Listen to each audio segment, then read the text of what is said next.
Recording is in progress. This is Andrew Williams Jr. I'm your host today for this meeting between Crystal Brown and Lisa-Anice Supthen. And so I'm here as a moderator for what's called the Ad Hoc International Advisory Board of Goodwill Ambassadors, Advocates, and Activists, of which Lloyd Helferty has been appointed as the ambassador for Canada, the Francophone countries, and Turtle Island, including all of what we now call North America. So with that, I'm going to please first, Crystal Brown, please introduce yourself and then turn it over to Lisa-Anice. And then let's go to those notes that you have in the agenda for today. Thank you so much.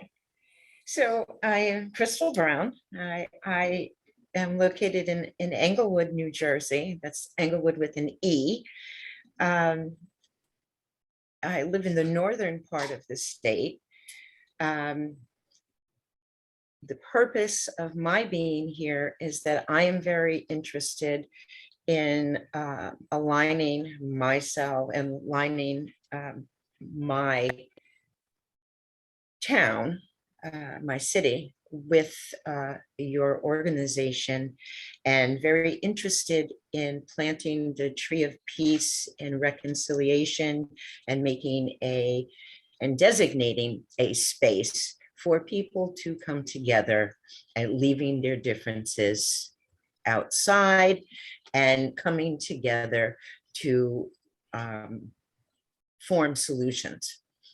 When I heard that, I was like, oh, but hey, I want to do that. So why wouldn't I, why wouldn't I join? Why wouldn't, there's always strength in numbers, and that's right down my alley. Plus the fact Turtle Island, and I am part of the Turtle tribe. I'm part of the Turtle clan, and that is my clan. I could not say no.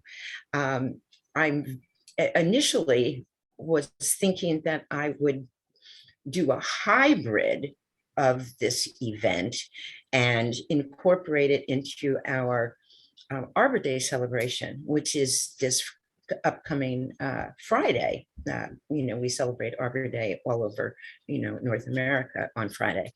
However, that's Arbor Day, and I think leaving Arbor Day is what we should do, and that we should come into the organization with you, doing it the way that you do it, and join in the planting on June 5th. I have already reached out to several other members, key members in the community, to arrange this. So now I am looking to see who else we can get in North America. That would, Lisa, you and we could join hands, East Coast, West Coast. That would be a really great start. At least we'd be covering America, and see who else we can get going forward. I have one other place in mind. I don't know if I could pull that off between now and then, but there is another community where we actually have a very large concentration of indigenous peoples. And that's where I was thinking we might do another one, and that would be in the Mawa region. Mm-hmm. So I'm still working on that, but Lisa, I'm going to hand it over to you. And wait, one more thing. Let me just say this. I'm a beekeeper, an environmentalist, a teacher, a science geek, and a lifelong learner. So I just love to suck in information. If there's a class, I want to take it. I would be in school for the rest of my life if I could. That's just what I like to do. I like to share. I like to participate. And obviously, I like to run my mouth. Take it away, Lisa. Okay. I think we all have these things in common. Well, but before we get started, Lisa-Anice, Lloyd has joined us. I So see.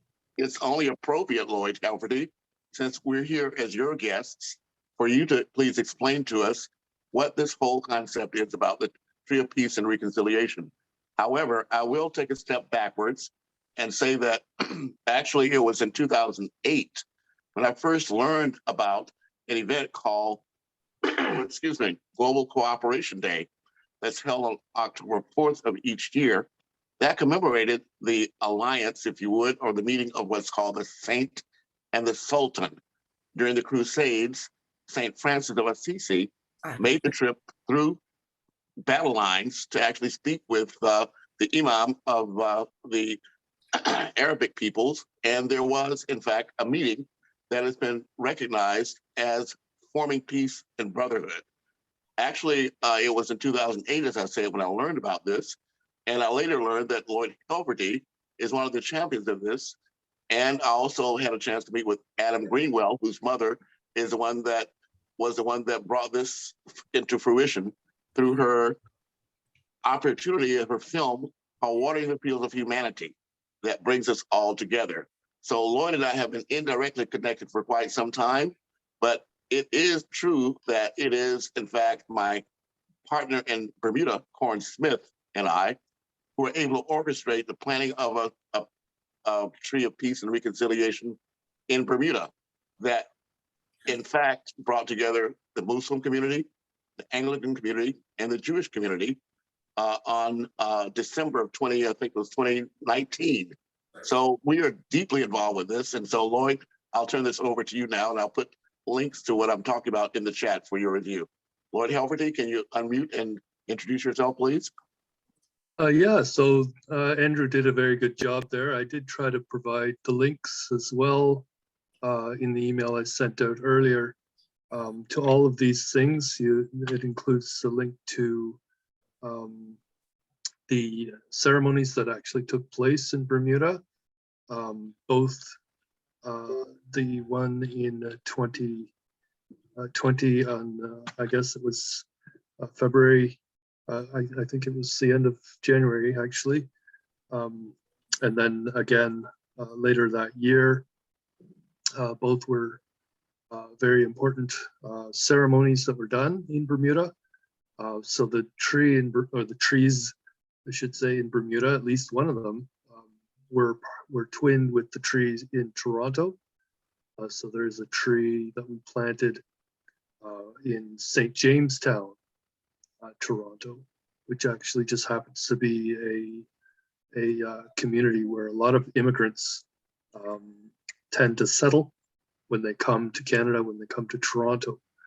And we thought it auspicious that the name St. Jamestown sort of aligns with Jamestown, Virginia, which was one point considered to be the place of landing of the first slave ships, which when the first slave ship actually crossed the Atlantic, I believe it was a Spanish ship that got lost in the Caribbean, captured by English pirates, was sailed up the coast of the U.S. With this first load of slaves left off in Virginia, but then sailed on with a few additional slaves to Bermuda, where those last few slaves were let off on that island.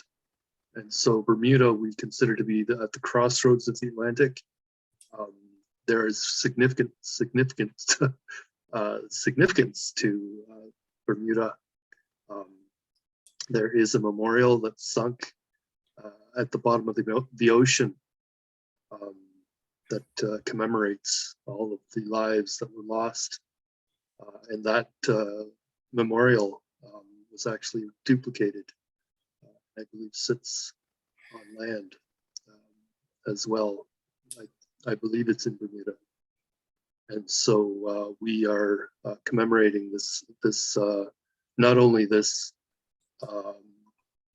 coming together of the Sultan and the Saint that Andrew mentioned, which was in the year 1219. So it was 800 years from that meeting of the Sultan and the Saint. The Tree of Peace and Reconciliation in Toronto and Bermuda, that twin tree also commemorates, of course, the first landing of the first slave ship that brought slaves from Africa, or brought people from Africa and called them slaves, turned them into slaves. So that was 400 years in the year 1619. So it would say 400-year and its 800-year anniversary trees that were planted in both Toronto, St. Jamestown, and Bermuda. But we would like to, so the commemoration, you can actually see some videos on the links I provided for those ceremonies. Basically what we are doing is now leveraging the ceremonies for the planting of the trees in order to establish these, what we call the INAB collaboratives.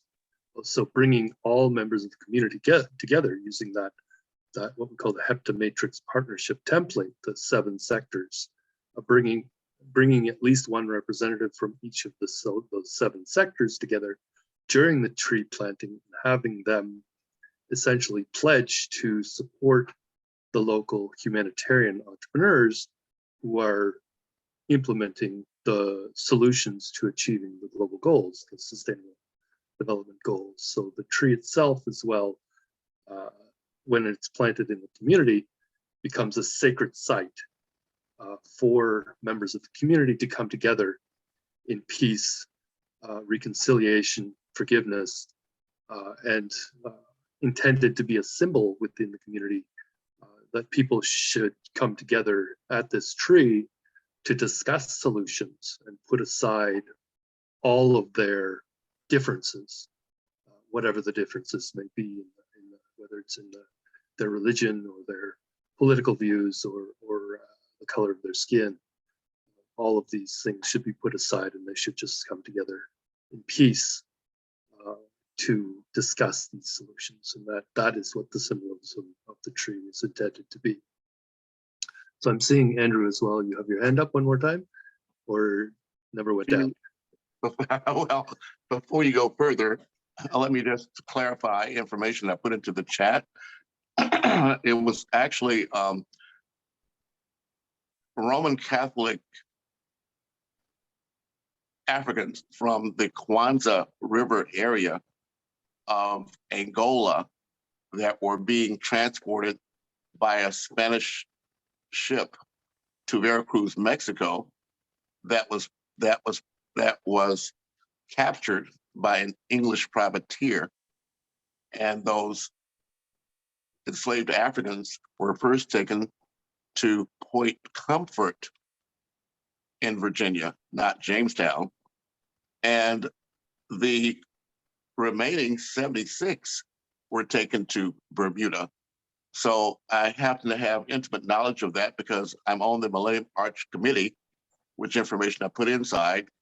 And also I'm a national advisor to Project 1619.org, which I'll also put in there to provide a little bit better context to what we're saying there. Thank you so much, Lloyd. Yeah, so I know enough of the story. It's not embedded in my DNA yet. Obviously, Andrew knows much more of this, but this is a very important story that we're also trying to tell with the planting of the trees. As well, the tree is not meant to just look backward. It's meant to look forward into the future, and for communities to discuss what they would like their own future to be, and in particular to bring the young people together in the communities. And this is actually the purpose and its connection to all the other things that we're doing, including, for instance, the dream boards that we would like to initiate and place into communities, and then have community discussions related to how a local community, for instance, can implement solutions to achieve a regenerative economy. So ultimately, we want people to use those spaces, those sacred spaces in the community, which we'd also like to map on what we call a sacred site and watershed map, to educate youth in particular, but all community members, all families, about the importance of watersheds, the importance of all of these themes: peace, reconciliation, forgiveness, and regenerative development, to imagine a better future for themselves, their families, and their community. So this is there's many themes. I remember when I did my last Tree of Peace and Reconciliation tree planting last summer in Barrie. So we've now planted one tree in Pickering, Ontario, one tree in it's in Toronto. It's another part of Toronto, and then the one in St. Jamestown, and then now there's a fourth one here in Barrie, Ontario, which I did last summer. When we planted that, the ceremony itself actually took to read through all of the different things that we wanted to mention, to probably about half an hour, because we were wanting to make sure that we recognize all of that history and recognize all of the people that were involved in this initiative from around the world that were doing all the different things. So it was very involved. We didn't even have that ceremony, for instance, last summer. Again, in the middle of the pandemic, we didn't invite any public figures out to that particular event. Although the first event I did, or we did, I should say, in Pickering, Ontario, the very, very first Tree of Peace before the St. Jamestown tree, which was intended to be the 1619 commemorative tree, and as well as the 1219 commemorative tree. That commemoration of Global Cooperation Day actually wasn't done on exactly Global Cooperation Day, but that tree was a representative of this whole process kicking off. But it was followed, of course, by the very important tree that was actually planted in Bermuda at both the cross. There was the two trees, one at the crossroads of Hamilton, Bermuda, which of course Bermuda being the crossroads of the Atlantic, and also a second tree at the on Government House in Bermuda, which is actually the property of the Queen of England and the royal family. It's the place where the Queen comes, and when she visits Bermuda, she stays. And so it is also the governor's house for the government of Bermuda, which means that we now have this symbolically a Tree of Peace and Reconciliation on a parcel of land that is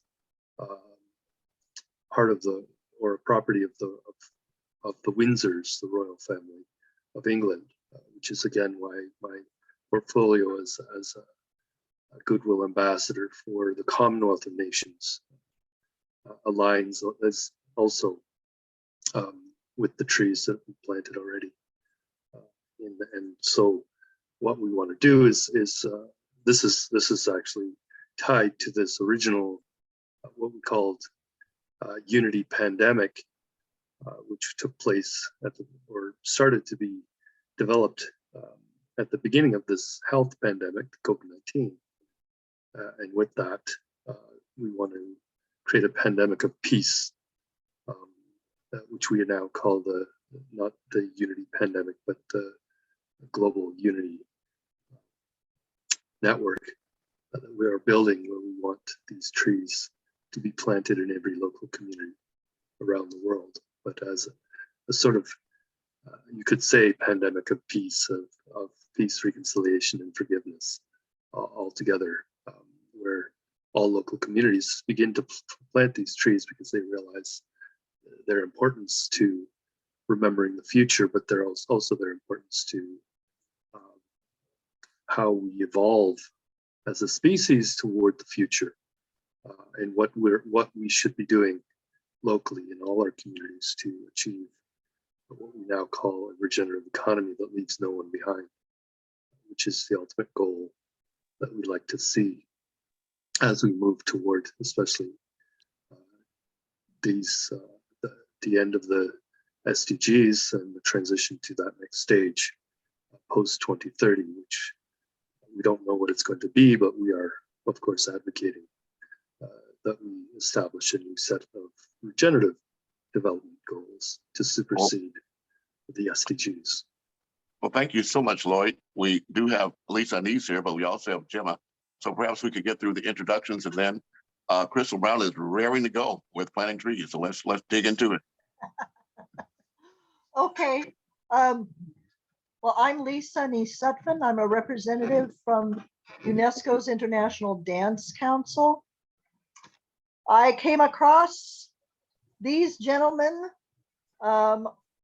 through the amount of people I've been talking to in Africa on my road to defend hip hop culture against corporate influences and attempts to take over one of their 4 pillars, which is breaking, which is going to be an Olympic sport in 2024.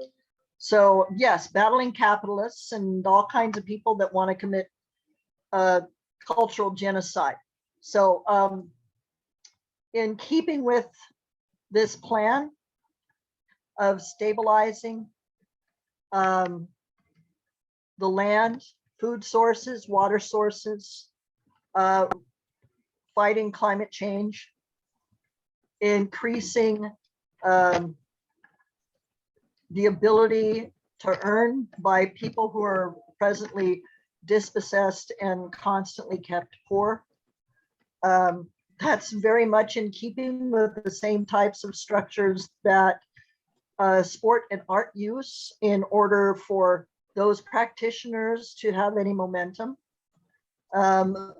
Building this type of integrative social structure will do a great deal for building more power within the region, easing poverty, and experiencing fewer deaths. Not to mention permaculture, agroforestry, and all these other practices are going to be sucking CO2 out of the atmosphere. And with the techniques that have been tested and approved thus far, we can do that at a fairly high rate. And it's amazing what's trying to be done. And now with all of the internet grid that is growing over the rest of the planet, we have that capacity now of having that communication so that we can share our concerns and find solutions, because climate change doesn't belong to one nation or one group of people. It belongs to us all. It does not discriminate. It will take us all. So culture itself is the very identity of man. And those that try to wipe out culture are trying to get power in very strange and evil ways. Because without culture, without identity, man becomes depressed, divisive, insecure, violent. They're prone to drug and alcohol abuse. It's an essential form of identity. And without that, you're lost. And we've seen it over and over again. As soon as we get cultural teaching going on, people have a better outlook about their own lives. They start working to communicate better. Their problem-solving skills increase. And in fact, they become more capable of complex problem-solving, thinking outside of 2 dimensions and more into 3. And this makes for a happier population. Whoever got the idea that creating a melting pot meant taking away everybody's cultural origins was a good idea was, well, very poorly thought out. Let's put it that way. So we're all in this together. And the concept of stabilizing peoples of different origins through the teaching of cultural values is a very good one. As you teach culture, it creates coalition and understanding in ways that just talking back and forth isn't necessarily going to do. Just cultural shows tell stories in a way that is non-oppressive, accusing, and in ways where people can watch and go, hey, the place I grew up, we had something similar to that. And they start to relate simply of their own interpretation of what they're viewing, rather than someone else trying to negotiate them into it. And this creates much better negotiations. Upward mobility is a must for any human being. The idea that they can outdo their origins is part of what ticks in all of us. The question inside that we all seek to answer. And culture can assist in doing that. It can assist us in finding those things that we really deem important, find a space where we feel we belong. So I could continue to expound on culture, but my job here is to ultimately share my knowledge, my contacts, and my information. So there you go. Who's next? Gemma is next. And I'm about to start live streaming because I found out Friday is actually the 150th anniversary of Arbor Day. So after Gemma's introduction, we'll come back around to Crystal and let her talk about her work with Arbor Day. So Gemma, please take the floor.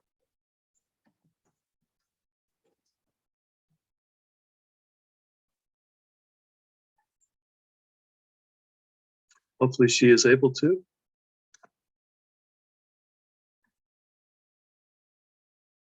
What's she writing? Okay, Having she's trouble writing in the with it. chat. Trouble with internet connection. Okay.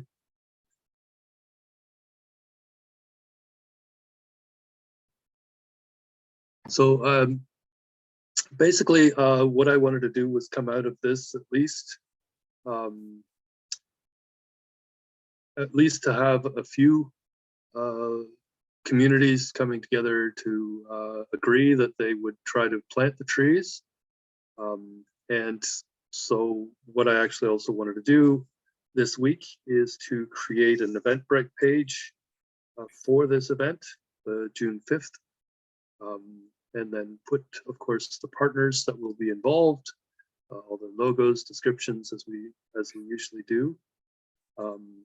Describe what the event is as best I can, the significance of the event, the stories we've just told about the history of the planting of the trees, its connection to all of these different aspects, and then basically showcase those communities on that Eventbrite page that are going to be planting the tree, and the organizations, the local organizations especially, that will be involved in those tree plantings, including any of the organizations that we can partner with as we're having these conversations to create those INAB collaboratives, the Interfaith Neighborhood Academic and Business Collaboratives. So if you are talking with a local university or college or high school, we want them to be featured on this Eventbrite page as well. We want them to be featured in a, let's say, a future broadcast where we're going to highlight this event for all the members of our network. So we'll hopefully follow up the actual tree planting event, the ceremonies, of course, with additional virtual events that will be broadcast as we are now, and we can we can feature these partners and Well, as tell their story as well, have them tell their story. well, Crystal, I wanted to let you know also that the Eventbrite page enables us to have references to events like yours coming up soon, even though the event itself won't be until June. We can use that space to refer people to activities like yours, Crystal, that lead up to it. So I just want to let you know that this work that you're doing now won't go in vain. It actually becomes part of our DNA going forward. You mean the celebration that we're going to have on Friday? Yes. Okay. I don't. I guess we could advertise it, or we could put it up after the event.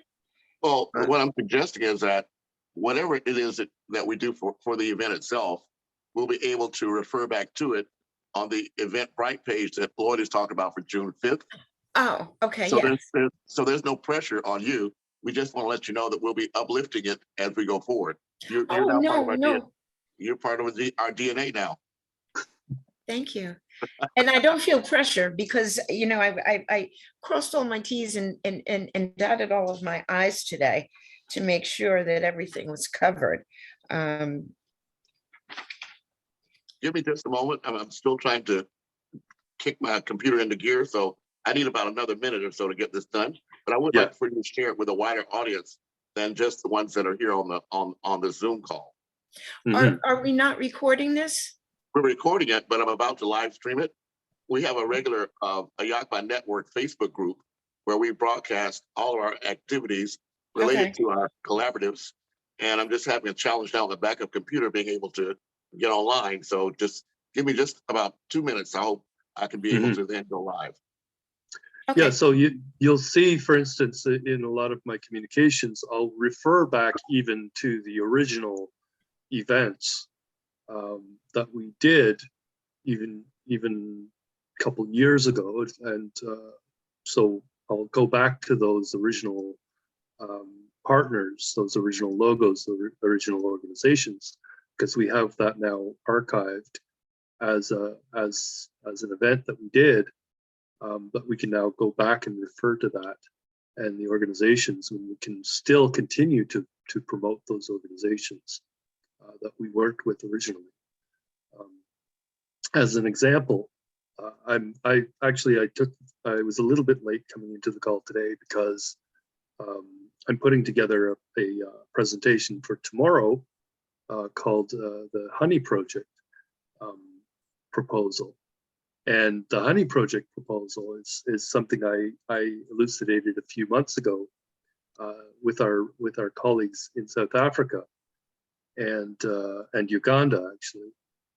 And it was a thought process and an idea that I wrote down, but I'm now circling back in my presentation for tomorrow to our original, what we called the Unity Pandemic team, which was the team that came together from Toronto and Bermuda and Los Angeles. So Andrew's a part of that network that we originally created this Unity Pandemic team in Toronto, and this Victory Pandemic team in Toronto, and Unity Pandemic global team.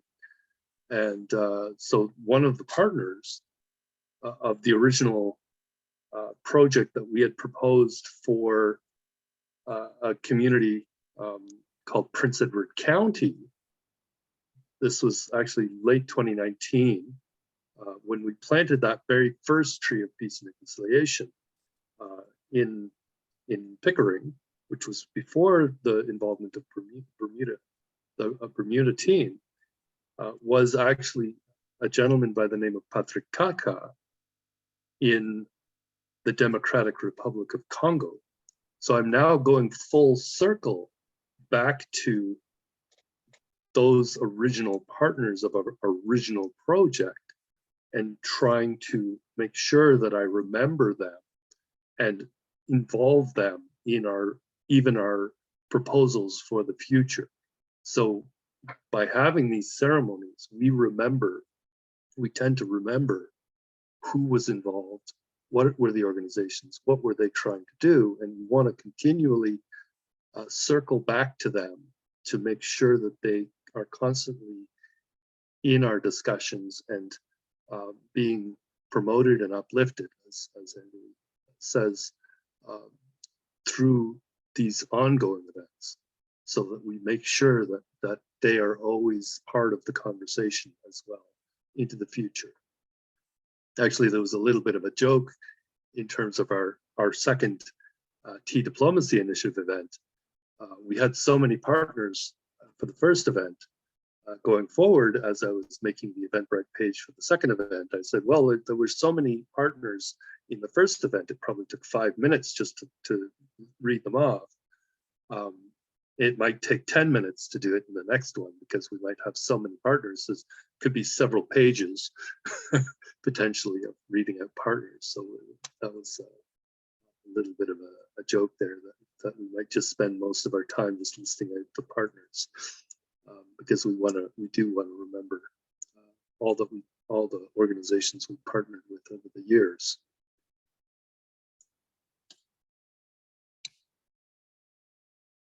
So at this point, I'm hoping that what we will fall out of or come out of this this discussion today will be to, even though not everybody is on this call right now that was copied on that email, we do have our team in Toronto. As I laid out, we're trying to plant a tree. I want to plant a tree with my local councillor again.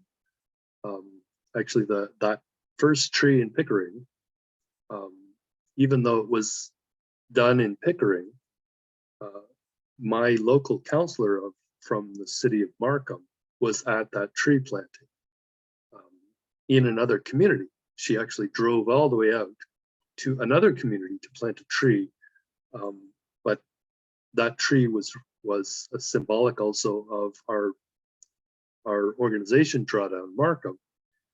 And Drawdown Markham is trying to find solutions for the city of Markham, the people, the residents and citizens of the city of Markham, where I live.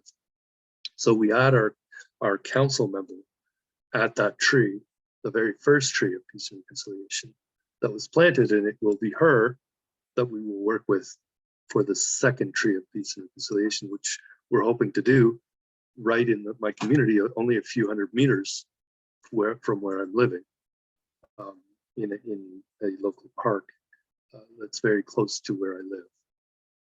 And then moving forward, I use that as a symbol to bring together this entire community of what we call, it's a community actually called Leechcroft, which is sort of a small area of Markham where there's many condos and other people from all around the world who are living in this community. Lloyd, excuse me. Crystal, if you could, I haven't been able to live stream, but I am now sharing the page in honor of Global Cooperation Day.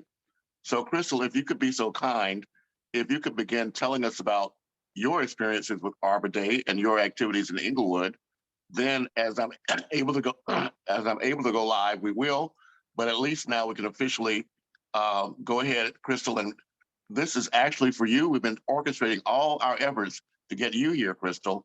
So let's hear about what you're doing, and then we'll come back with Lloyd. Ball's in your court. All right, can you hear me? Yes. All right. Yes, ma'am. So what are we doing here? Well, first we're talking about Arbor Day. Okay. That's the first thing we're doing. So go right ahead.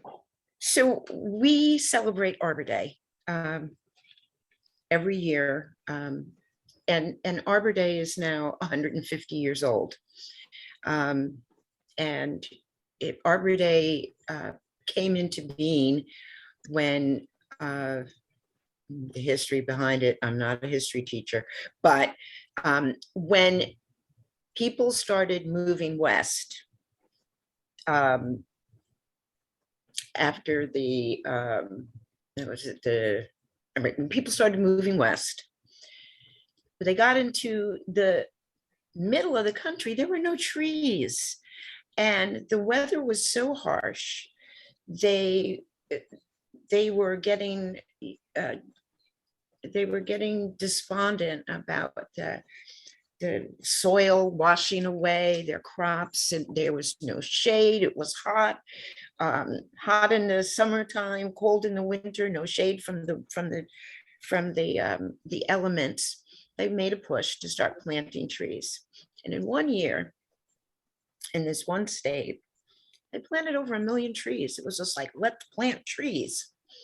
And they celebrated at the end of that year, and that became the Arbor Day. Now, Arbor Day is usually celebrated the last Friday or the last Friday in April, the first Friday in May, when it gets to be about planting time. I'm giving you the Reader's Digest version.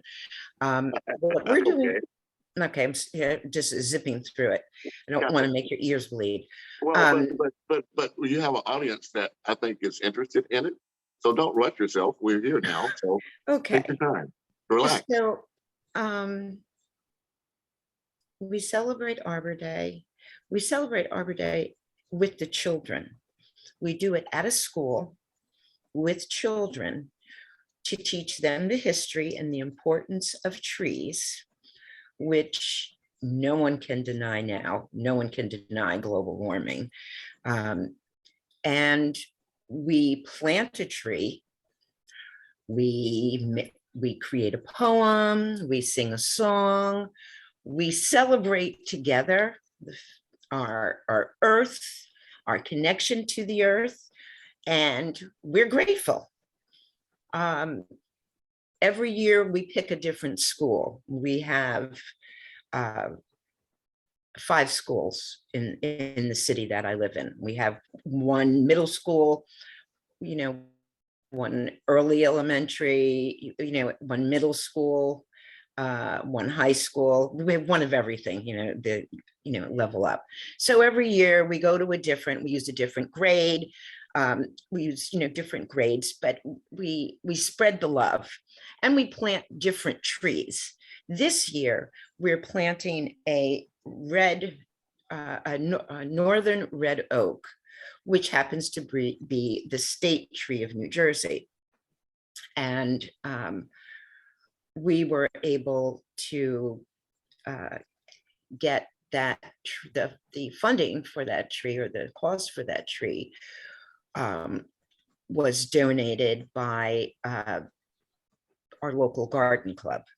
So our garden club actually covered the cost of the tree. We were able to get our local Department of Public Works to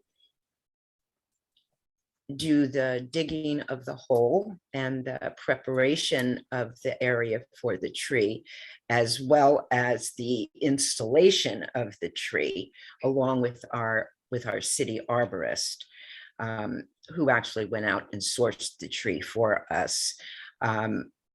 We reached out to our council people and our school government, so our Board of Education and our council members have been invited, and they have RSVP'd, and they will be attending, as is our mayor, who has prepared a proclamation, is prepared to present the students with an Arbor Day proclamation. I prepared it, sent it to him so he could print it out and sign it, and then he'll be presenting it to the children. And I was able to get our state senator to come, and he is going to present the children with certificates of participation, which this year, I'm also a co-chair of the Environmental Commission here in Englewood. And this year, the Environmental Commission that is normally in charge of the Arbor Day celebration, we reached out to the middle school and to the STEM club, and we're mentoring the STEM club. We have invited them to our meetings. They are actually the co-sponsors of this Arbor Day event. They have made the program. They're going to be the MCs. They've done they're doing the publicity, and they've planned everything. So it's been a great collaboration. These are 6th, 7th, and 8th graders. And it's really key that we reach out to these students that have been locked away for the last 2 years for all intents and purposes. They need to come back out. We need to empower them, and they need to be comfortable working within the system, working with government, working with projects, giving to their community. And they need to know it now. They need to be comfortable. They need to know how to do this. You can't just tell somebody how to do it. The best way to do it is just to do it. So just a moment, Crystal. I was finally able to get online. I saw. You're muted. Andrew? You're muted. Okay, you're unmuted now. And the phone rang. I just said I was able to finally get onto streaming it now. So we are streaming live. Okay. And so what I'd like to do really right now is just briefly let our guests know this is the 150th anniversary of Arbor Day. National Arbor Day is April 29th, 2022. This year marks the 150th anniversary of the Tree Planters Holiday, and they're excited to celebrate with everyone. And on this page, arborday.org, you'll find a variety of ways that you can do that. So I'm going to be introducing to you Crystal Brown now about Arbor Day. Thank you.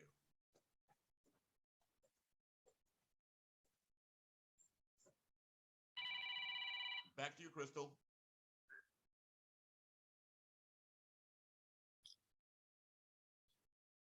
Do we still have Crystal? Yes, we still have me. So, and you can celebrate anywhere, okay? Anywhere you are, you can plant a tree on Friday, April 29th, and celebrate Arbor Day. Plant a tree anyway. Plant a tree any day. For our intent, I mean, for you know about our Hollywood do-over stuff. So let people know where you are, right? And your background, and let's do, and then take it from there. If you could be so kind, please. Again, all right. So, well, this will be the first time. This is the first time for a new audience. This is why we call it a Hollywood do-over. Okay. That was like my 4th Hollywood do-over. All right. So, hello, my name is Crystal Brown. I'm in Englewood, New Jersey. I am co-chair of the Englewood Environmental Commission, amongst the many other hats that I wear. But I'm also the community garden lady. I'm also the bee lady. Today we're talking about Arbor Day, and we're coming up on the 150th anniversary of Arbor Day. We'll be celebrating Arbor Day on Friday, April 29th. Now my phone rings. We're going to be celebrating on April 29th. Plant a tree. We're going to be planting a tree with the school here in Englewood and the children, the students, not children. The students, the Environmental Commission has actually partnered with the STEM Club, and we're doing a joint effort.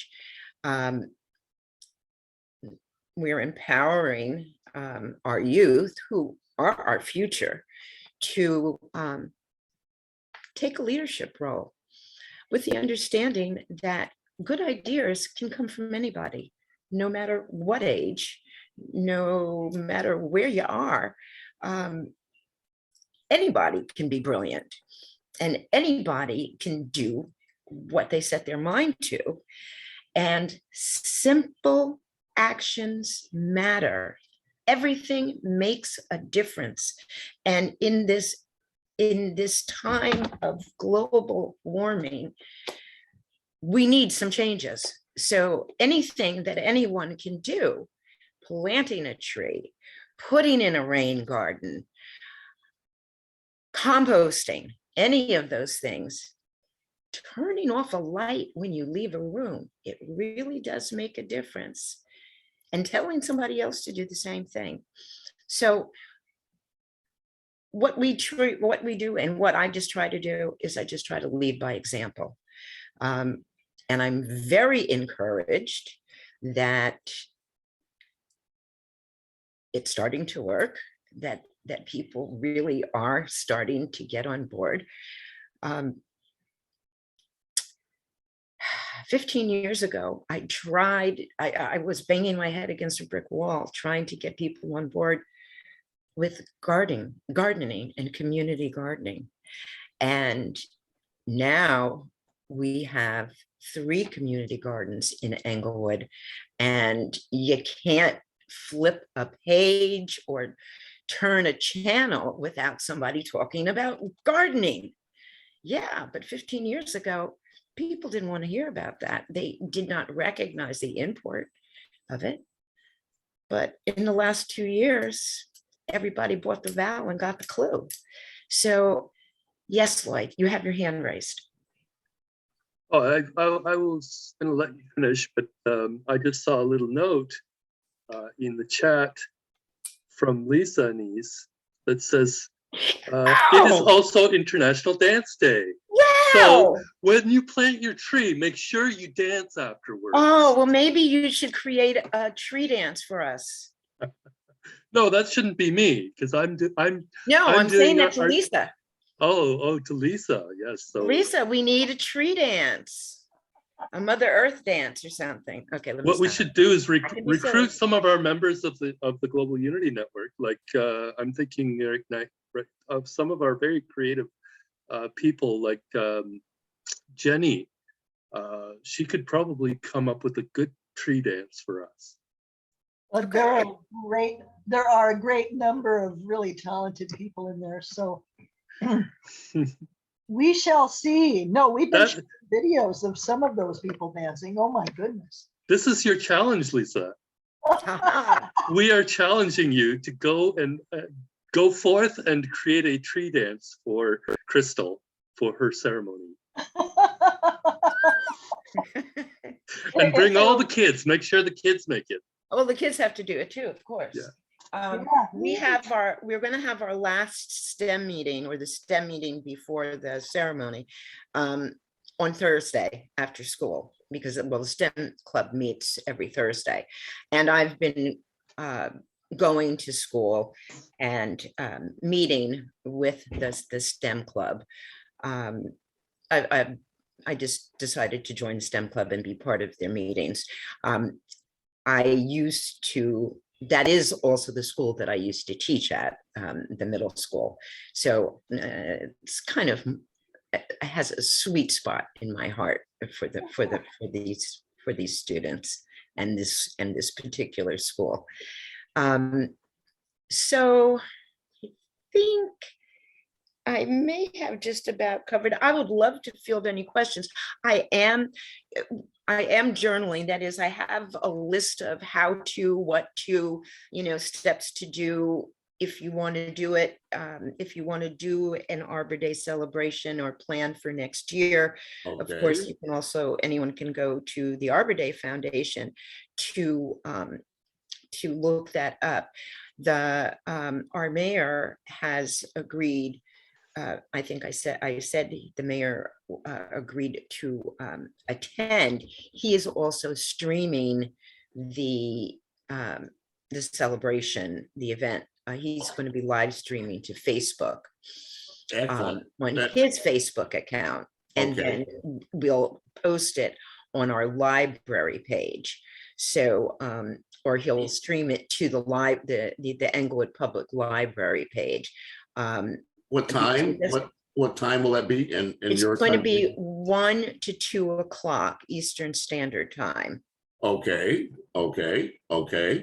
That's wonderful. We're having simultaneously in Los Angeles. We're having a Zoom event, a literal event at 5 Points Youth Foundation with Sir Bailey. And Sir Bailey, as Lloyd knows, is part of our team. Mhm. We're not that far from Inglewood, but we'll be actually commemorating the 30th anniversary of our surviving the LA riots, among other things. Oh, So Sir Bailey might be joining us because our idea is to share these events, even if they're on different Zoom platforms. We can copy that link to all the other Zoom platforms. So we'll be able to hopefully be able to share your event on our AHIABGA network page and anywhere else. So we do want Yes. to find out where we can get that link. I'll turn it back over to you. Thank you. okay. You'll certainly be able to share it. Once they put it up on the library, we also have a green team page, which is an action team under the Environmental Commission, which is our action team that does sustainable actions for sustainable Jersey. We do environmentally friendly challenges and education initiatives and things of that ilk. So we have an Instagram page and a Facebook page that we put up, that, I put the events up, but and I need to be, I'll disclaim this, I need to be a little bit more diligent about the social media, but social media is a full-time job and I already have too many full-time jobs. So I get there when I get there. Well, it's great Put it because up and we have help. Again, we do have a AHIABGA media team. So if you get us the information, we can get it out and we can even help develop some of it if it's not too time consuming. thank you. So questions? The first group of bees came. I apologize for missing the last meeting, but we did install them without stings. And then we went back and the queen is alive. So long live the queen. And I was trying to send you video, to put a video in the chat, but I can't for some reason.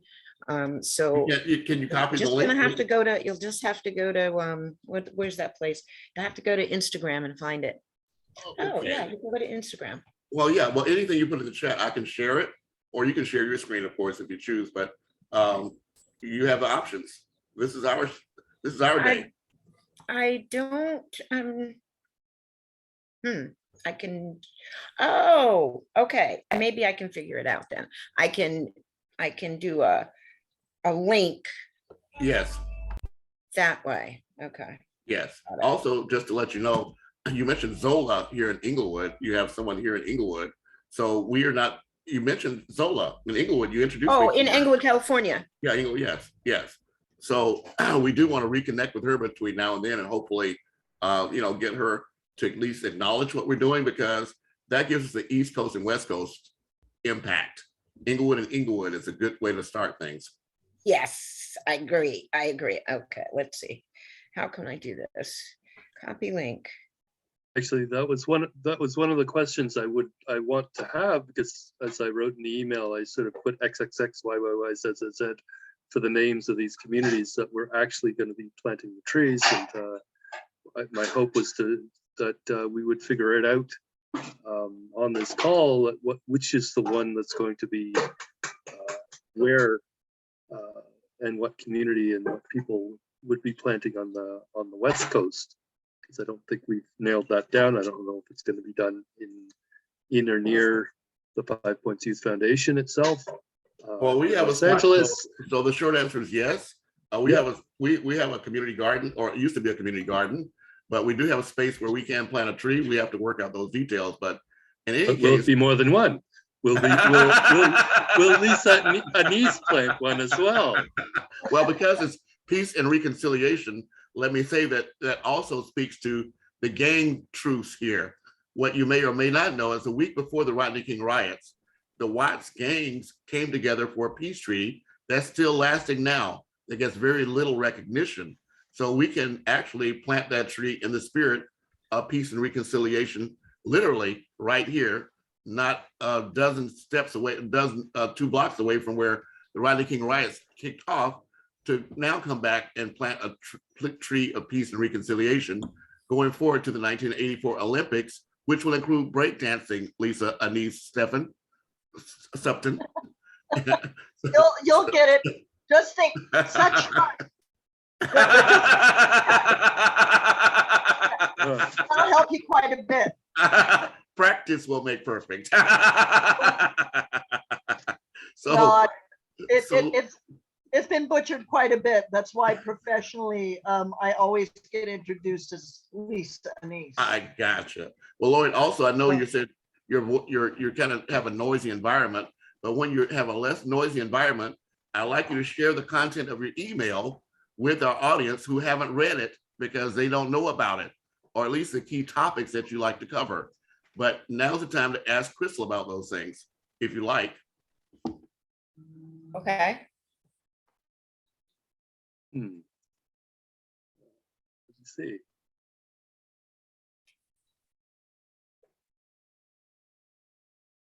So I'm thinking that, would you like me to share that screen of the email that that I would be sent great. out earlier? Yes, please. I believe you have the Okay. option. Let me make sure you have the power. Yes, you have power to share your screen. Okay, let's see. It should be this one. Correct.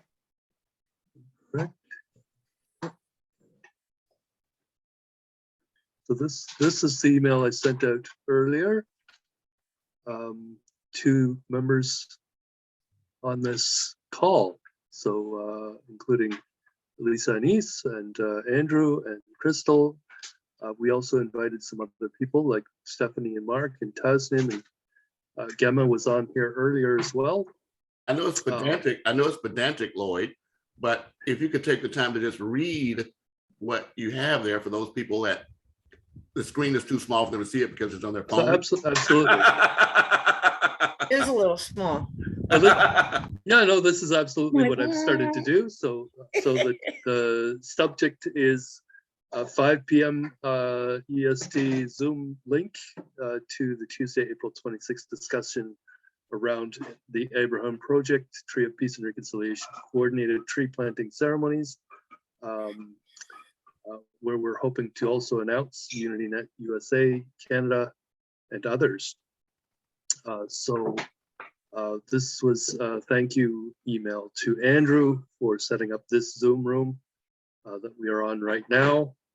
And I wrote that to everybody that we should join the Abraham Project. We have a discussion group which is related to this project of peace, reconciliation, and forgiveness, which starts with the planting of the trees of peace and reconciliation, where we want to eventually demonstrate that food and nutrition security can be achieved through this act of demonstrating coexistence and cooperation through peace, reconciliation, and forgiveness, where we are seeking to achieve and ensure sufficient food and environmental security for all.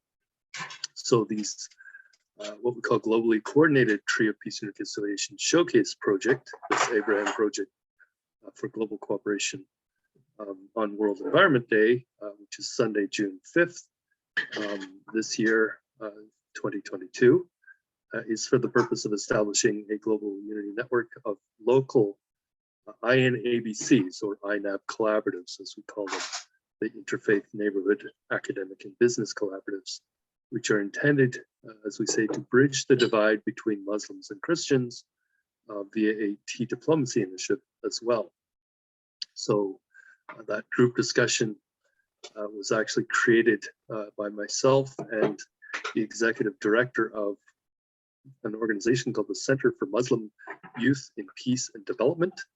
And we showed him a video many months ago when we created this group of a message of Desmond Tutu, and he was quite impressed. This was actually just around the time that Desmond Tutu had passed. And so there was a lot of attention on his messages. And when I shared it with him, he read that, or he saw that video and read some of my comments about that, and was quite impressed and wanted to leverage these events for these purposes. So I'm hearing a little bit of noise. I don't know where that's coming from.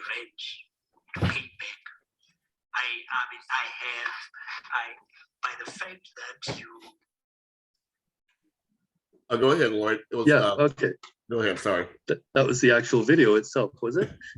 That came from Crystal, so I just muted her. But go ahead. Okay, so I wrote in the email again.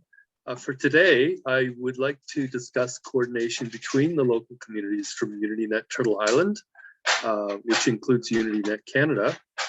And we now have two regional chapters, UnityNet Greater Toronto, which has two INABCs or INAB collaboratives that are coming together in Markham and Mississauga. There are actually 25 municipalities in the Greater Toronto area, so UnityNet GTA. We want an interfaith neighborhood and business collaborative in every one of them. Eventually, we are starting this year with Markham and Mississauga. And then we also have, as represented by Gemma, who was on that call earlier, Greater Calgary or GCA, and whatever community she might be living in the Greater Calgary area. So I mentioned in the email, if Gemma would like to plant a tree of peace and reconciliation in her own community, we can involve her community as she builds this INAB collaborative. So hopefully also now we also have UnityNet USA, which we're trying to create our first regional Unity network in the Greater New York City area. That first one would be Englewood INABC or INAB Collaborative. So this would be the tree planted in Englewood, which would be the first for the Greater New York City area. And then if we do in Los Angeles, Englewood, Los Angeles, and potentially at the 5 Points Youth Foundation, we can also create an INAB or regional network and an INAB collaborative in whatever local communities in the Greater Los Angeles area. And then I also noted in the email that we now have also a UnityNet Caribbean as a, we could call it as part of the UnityNet Turtle Islands, which is a continental network similar to what we have created in Africa, UnityNet Africa and Diaspora. But we have now some of these larger regional organizations because of the structure of North America, Turtle Island. We have Canada, USA, Mexico, Central America, and Caribbean as these larger collaborations. But UnityNet Caribbean, represented by a lady in the Caribbean, her name is Madly. So she could create this organization, UnityNet Martinique, which is the island she's living on, of Martinique, which is in the French Caribbean, where she could create a local INAB collaborative on the island of Martinique in her community. And I don't know how many mayors there are or how many community leaders or what's the structure of governance in Martinique, but that would be for her to decide. The other the other suggestion was to create a UnityNet New Zealand, because we also had copied on that email one of our original partners for the first Tree of Peace that was mentioned by Andrew at the beginning of this call, and that is Adam Greenwell, who started the organization, or his mother actually started the organization, Global Cooperation Day, which was the organization that planted that very first Tree of Peace and Reconciliation all the way back in 2019, and also partnered with us for the establishment of Global Cooperation Day on the island, to be headquartered on the island of New Zealand, or sorry, on the island of Bermuda, to move the headquarters of Global Cooperation Day to that island, which is the crossroads of the Atlantic. So bringing us full circle back to the Tree of Peace and Reconciliation that we planted in Toronto and Bermuda in 2020. So in the email as well, I mentioned that what we want to do as we plant these trees in what's often called the developed countries. We also want to twin those with trees that have already been planted in Sierra Leone in by an organization called UNAD, the Unity Network Africa Diaspora organization. So there are 10 trees of peace and reconciliation that have already been planted in Sierra Leone. Those were the first trees of peace in Africa, besides the I believe there is one tree in the Democratic Republic of Congo. Also in other Unity Network country chapters, local INABCs, local INAB collaboratives, in other countries such as South Africa and Uganda and Kenya and Nigeria. So where we focus on what we call the LDCCEs, or the least developed countries, communities, and economies, which encompasses even the very local communities within a certain municipality, the marginalized communities, wherever we might live. So other people on the were copied on the message. I suggested Helen in Virginia, Stephanie in Vaughan, Prophet Cox in Kansas City, Irwan in New Jersey, Ryan, who I don't know where he is right now. I didn't get to talk to him for quite a while, but he's actually a member of UnityNet Canada, a founding member.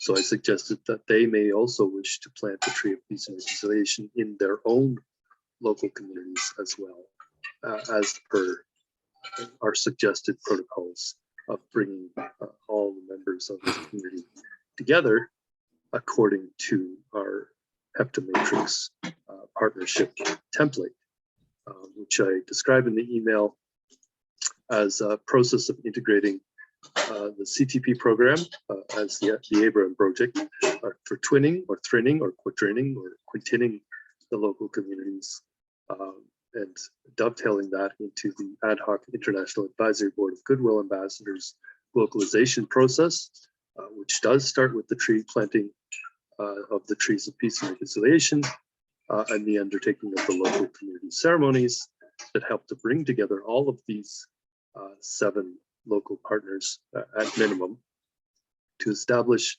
the local INAB collaboratives, the INABCs, in each local community, who will pledge essentially and dedicate to support the local female and feminist humanitarian entrepreneurs, these what we call FFHEs. So we use a lot of acronyms.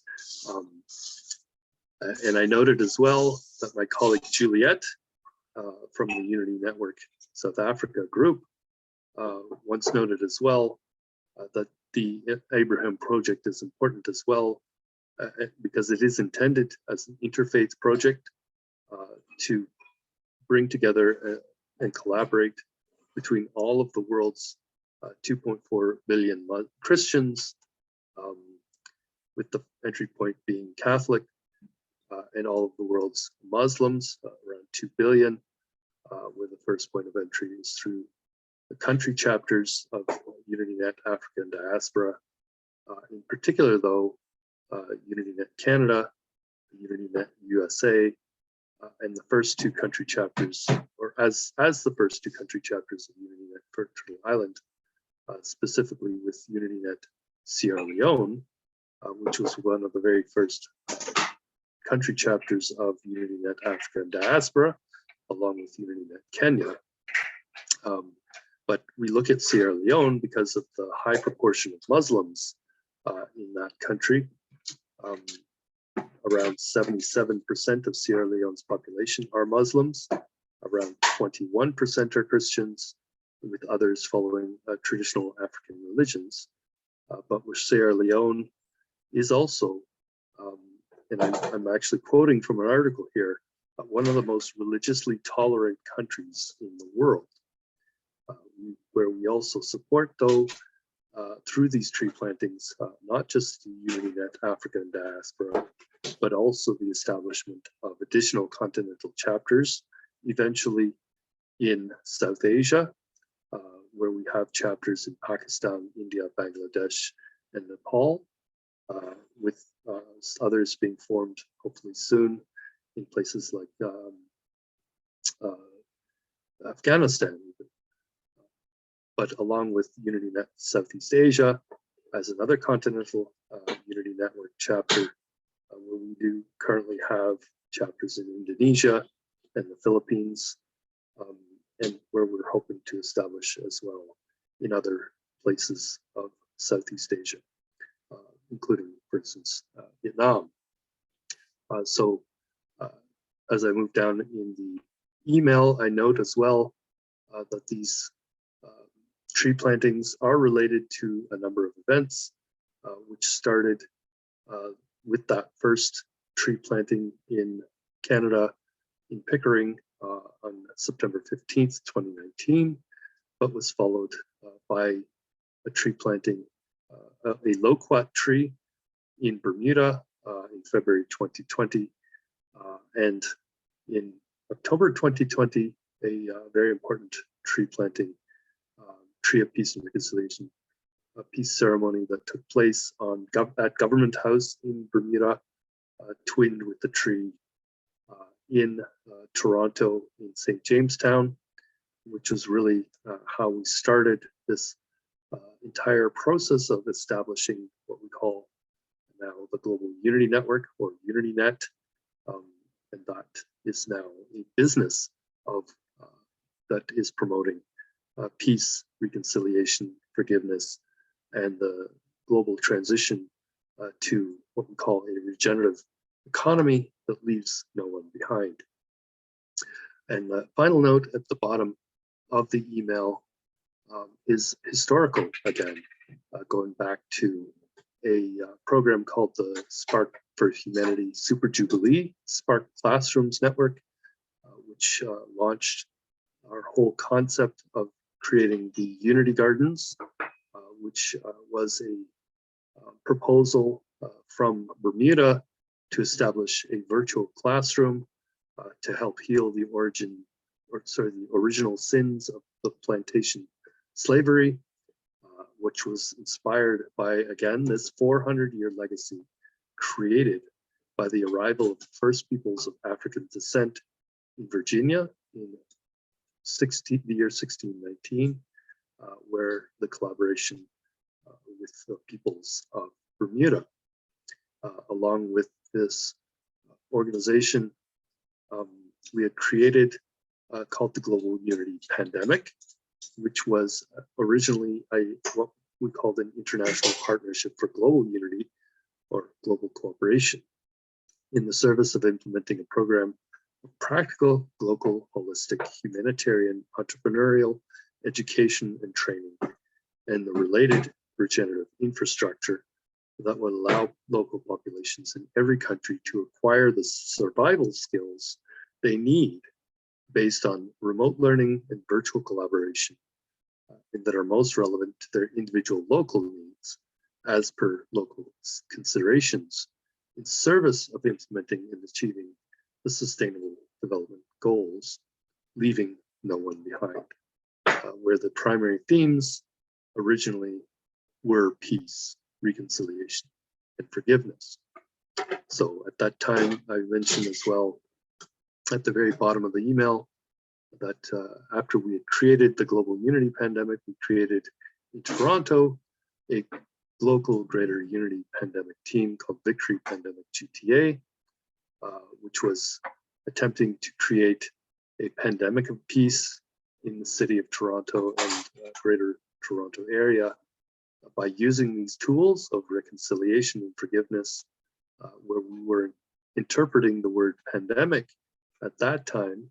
Obviously, we've been going through a health pandemic, COVID-19, but the use of the word pandemic at that time, according to Merriam-Webster Dictionary, was something that occurs over a wide geographic area, such as multiple countries or continents, and typically affects a significant portion of the population.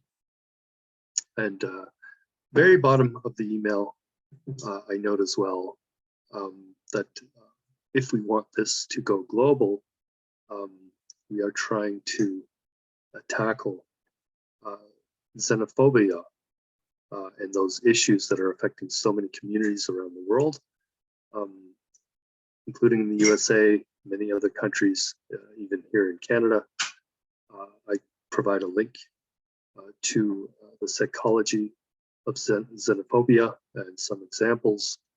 And it's important that we remember to try to develop the programs in such a way that we try to transform xenophobia into what's called xenophilia, meaning empathy for strangers, especially among young people, because in many cases, trying to do it among older people is difficult because they're often set in their ways. But if we can reach young people to open their minds, it is far easier for them to come into conversations. So this is actually part of what we do with the Tea Diplomacy Initiative, to try to bring people together, to overcome some of this, to have conversations, to have what we call, what I refer to as innocuous conversations over tea about foods that they have in common, where tea is, as I noted, sort of a universal thing. It's likely that most everybody on earth has drank tea at some point in their life, usually black tea. And so it is something, unlike alcohol, which Muslims do not partake of, that we can use, I think, as a universal symbol of a beverage that every person on the planet has likely drank at least once in their lifetime.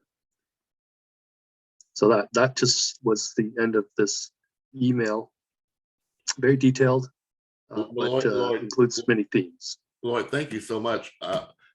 Sir Bailey has joined us. I know his time is kind of short, so please let me, if I could, share my screen briefly with his Art Life Live project. Sir Bailey is here in Los Angeles.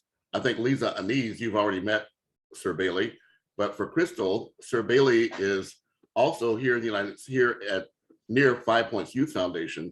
This Friday, we will be commemorating, as I mentioned to you, not just the Rodney King riots, but also the peace agreement that was actually signed on April 26th of 1992.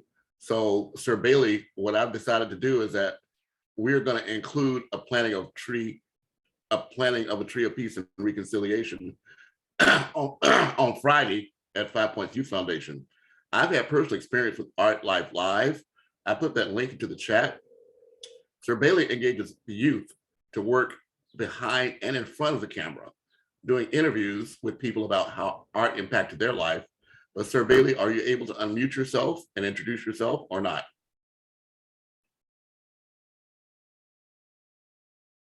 It looks like he is no longer on the call. Okay, well, he had a short period of time, but I'll do the honors of just walking you through the Art Life Live website, where it deals with interesting individuals, connecting challenges, event experiences, and people's pages. But the key point is that Art Life Live is his effort to provide internship and agency to our youth and our senior citizens community, and leaving no one behind. So we will actually be looking forward to have a chance to share his activities and viewpoints of what we're doing, but we hope to get youth involved as well with documenting what we do. I see in the chat a comment that words are important. Words are important, but what's even more important in today's world is that we have to all consider ourselves to become citizen journalists as opposed to raw consumers of content, and take advantage of the social media platform that we have to be the ones to share to a wider audience the events and activities that we ourselves are doing. So I'll put a pin in it there and turn it back to you, Lloyd, or any questions or comments from Crystal or Lisa-Anice. And I do want to have next steps when we leave here. So ball's back to you, Lloyd. Actually, I was, as you were talking, Yes.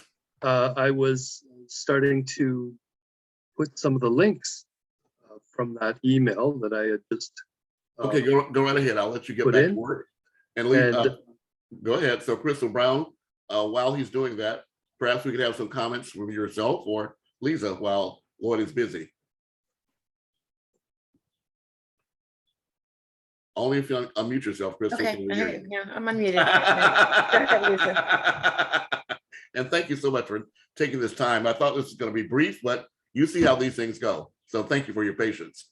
Yeah, no problem. Lisa, please.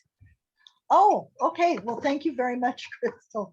I just want to say that what I've been seeing about all these people from across the planet who have this same idea in mind, it's an amazing thing to watch. That we have so many people with just that same idea as to where they want to move forward in terms of healing this planet, period. And taking us away from this constant chew it up and spit it out kind of society that we've been living in for hundreds of years, where we prey upon each other and everything around us. So listening to all these things that are being done in the community to promote peace and cultural understanding has me going, you know, I should be nominating more people to UNESCO. So, because those are the hallmarks of what UNESCO holds dear, peace through cultural understanding. And finally, I feel like I'm with groups who actually, have that same idea, that it's not about the numbers, it's about the details. Right. Well, thank you so much, Lisa-Anice. I'm going to briefly share my screen with you. Again, in 1992, I've had the opportunity to meet some of the people that were actually there, that actually were key to making sure we had a 1992 LA gang truce. And just to give you some perspective, the part of Los Angeles I live in is called the Athens community. And we are not too far, a few miles east of LAX. And we're about middle ways between LAX and Nickerson Gardens. There are approximately 132 different gangs that inhabit this community. So in 2016, I was part of a group called United Hood Nation.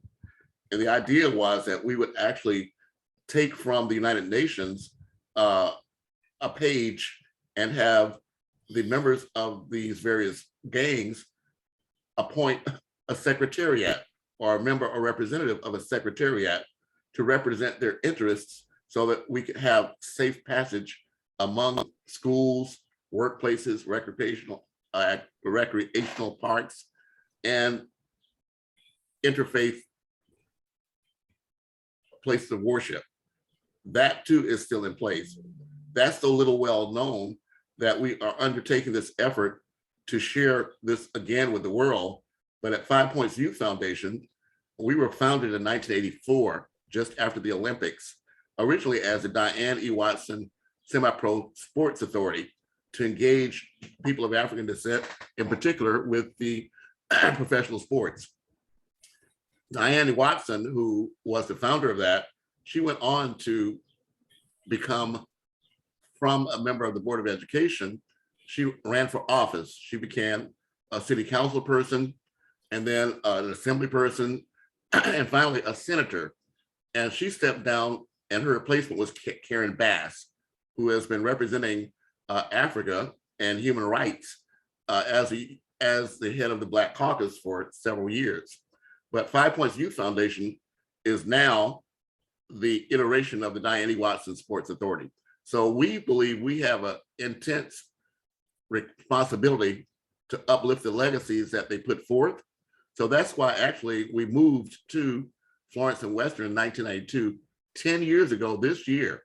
So we'll be also commemorating our 10th anniversary and celebrating this effort to achieve peace and reconciliation among others, including the hip hop community.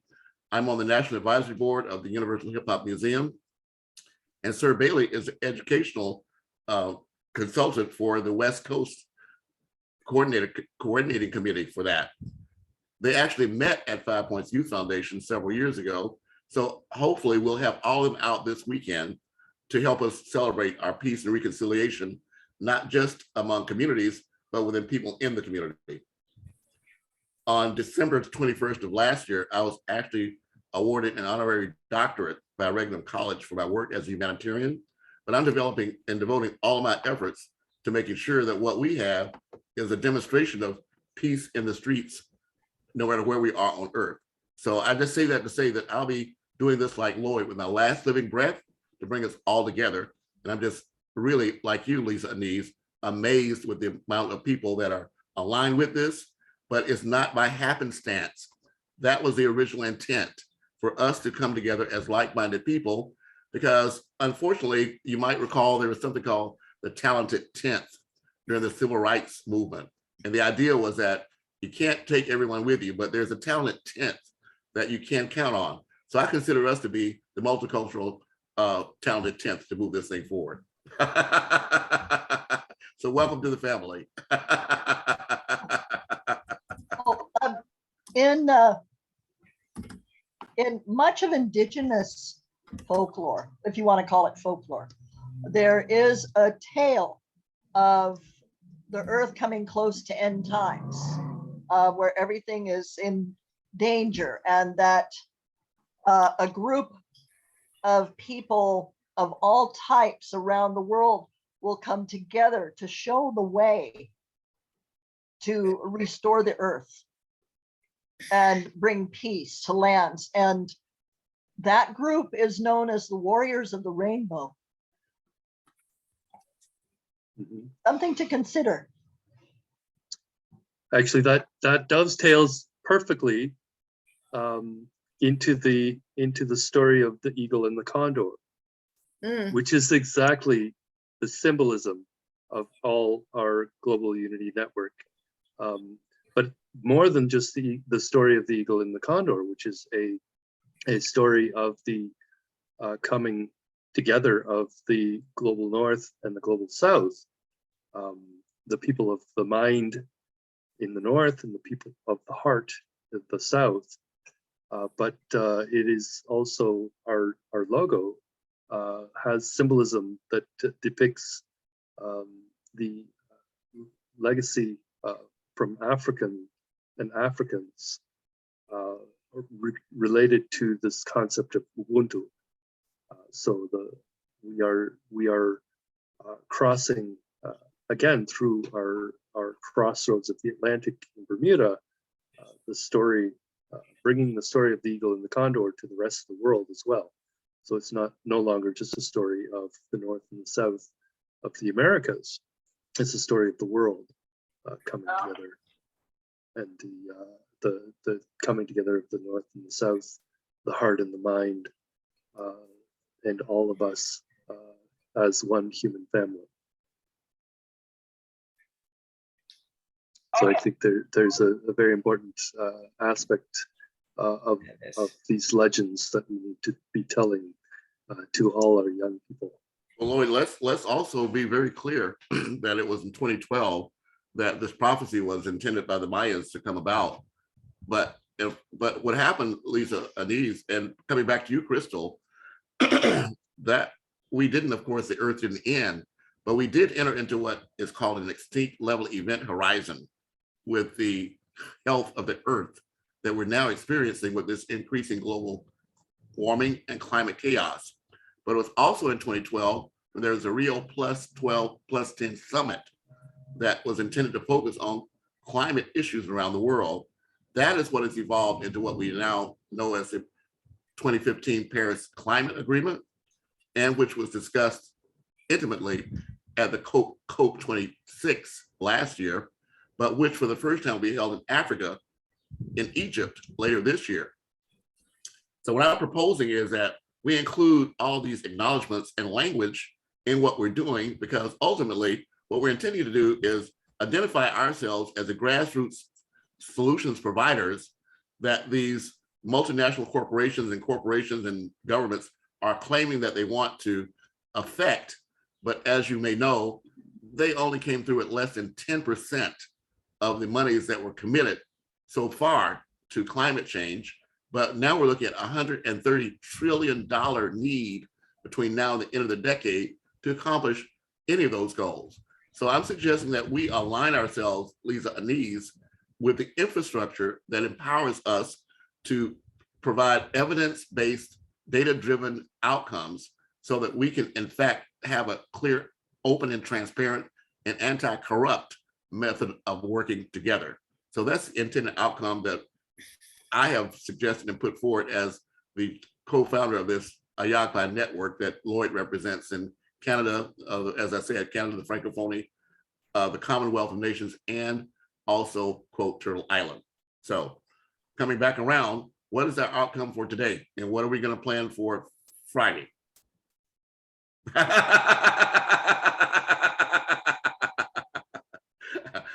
I've already made my commitment. So just to let you know, Crystal, we will be rebroadcasting whatever you're doing there in Inglewood. Okay. But we ourselves will be having our event at about from 11 till 3 o'clock, which is, I think, 2 o'clock to 5 o'clock where you are. So Okay. we'll be Zooming that as well, and you'll be able to enjoy and share and participate. So we look forward to finding ways we can connect all the hip hop community, Lisa-Anice, so that they can also participate with this planting of the tree of peace and reconciliation. So we can have hip hop for peace and peace in the streets. Okay. Mhm. That sounds great. I know who to contact. So what I wanted to also mention is that I'm not sure if it's there or not, but we do have a UnityNet Egypt organization that's been sort of it's a I like to call a placeholder right now. So there's very few or no members at this point in time. But we did create it some months ago. There was really no activity, but if it might be possible, and I'm not sure at this point, there is an organization, a global hip hop organization that we actually have a video that was created by them. Are you talking about the one out of South Africa? Yes. So that website is no longer up. They're going Yeah, through. they're yeah, they haven't responded to any of my missives. No, So, they're defunct for all intents and purposes. okay. yeah, so unfortunately the founder did pass away. Well, so he was the executive director. Ndaba Mandela was actually the chairperson. okay, but I'm not sure if we could potentially tap into their talent. I don't know if they had a member or representative in Egypt, but I know they had other representatives across Africa. Well, and around the world. AHIABGA actually has an Egypt ambassador. Well, if we could constitute a chapter in Egypt, especially if we could have that led by some strong women, female entrepreneurs from Egypt, then we could have potentially have a local team to attend the COP27 meeting in Egypt. So Well, that could be one of the outcomes of this. I love as that. well. I'll refer people to you, Lloyd. But again, this platform is provide support services and broadcast and all that supports. But you have to dig down in the weeds and get all those details done for Unity. Oh, That's your like baby. that. Well, and knowing the politics of Egypt, I'm just like, that'll be It's the challenge we take. It is a challenge we take. well, it's the only nation that does not allow women to vote. Uh-huh. Well, actually, it's one of 3 now. Afghanistan, I'm guessing. Well, unfortunately, we also have people on the ground in Israel and Palestine. We have people in Afghanistan and Iraq. We have people around the world. So our only task is to involve the people that we have on the ground to do what they need to get done. Yeah, no, I do reflect you there. We've got people in Afghanistan and in Palestine and in Israel and Yeah.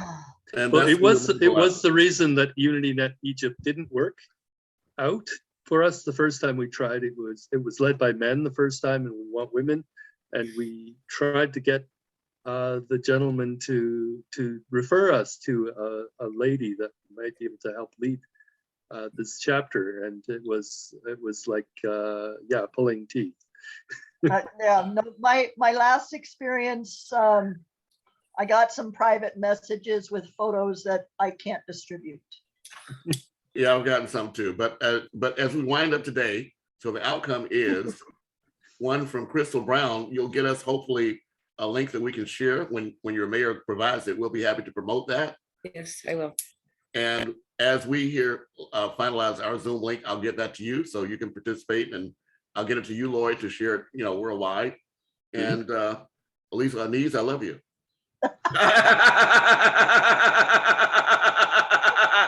Oh my gosh. No, well, I mean, when I got the notice that you wanted my contacts, I thought it was just the contacts on the African continent. Little did I know that you wanted in the more than 90 countries that I've had contact with. So it's like, I don't have a database of these people. I'm just talking. That's all I'm doing. But that's my job is. Yes. Yeah. Well, we have a place where you can direct them. And so we'll help you with the back office part of that whenever you get ready. Just let us know. Well, yeah, it'll be bits and pieces. I mean, at this point, our biggest difficulty is getting the governments in America to give us our business licenses. Well, the shortcut to that, of course, is to work with corporations that have an existing license that can incubate you until you get your own. Oh, that's very likely what's going to occur while we get attorneys working on it. But I had no idea that being with UNESCO was going to be such an issue, but apparently it is. After we published that huge tome of archaeology and conflict, made America very mad. Well, America's not a signatory to any of the world peace agreements or treaties, etc. So we have a very difficult case of hypocrisy working, but our task is to work from the grassroots up. Yeah, we deal with the people, not with the details and the work with government. That's just something we all learn along the way, and have to, because we manipulate that system as well. Necessarily so. And it's really, they are us. It just takes more of us with our heart to be the ones that are pushing the buttons and signing the documents. Yeah, and proving to them that we have the mettle to move forward. And the lobbyists to represent our interests. But that's another story altogether. There's a plan in place for that coming up. I believe it's going to be July 4th. Really? Well, just to let you know, the Ed Fu Foundation up in Oakland, as a matter of fact, they're, in addition to having a 501c3, they have a 501c4 that allows them to function as lobbyists for causes related to indigenous peoples. So I'd love to connect you together with Sheldon Williams. As a matter of fact, today we were on a call this morning with the Permanent Forum for People of African Descent.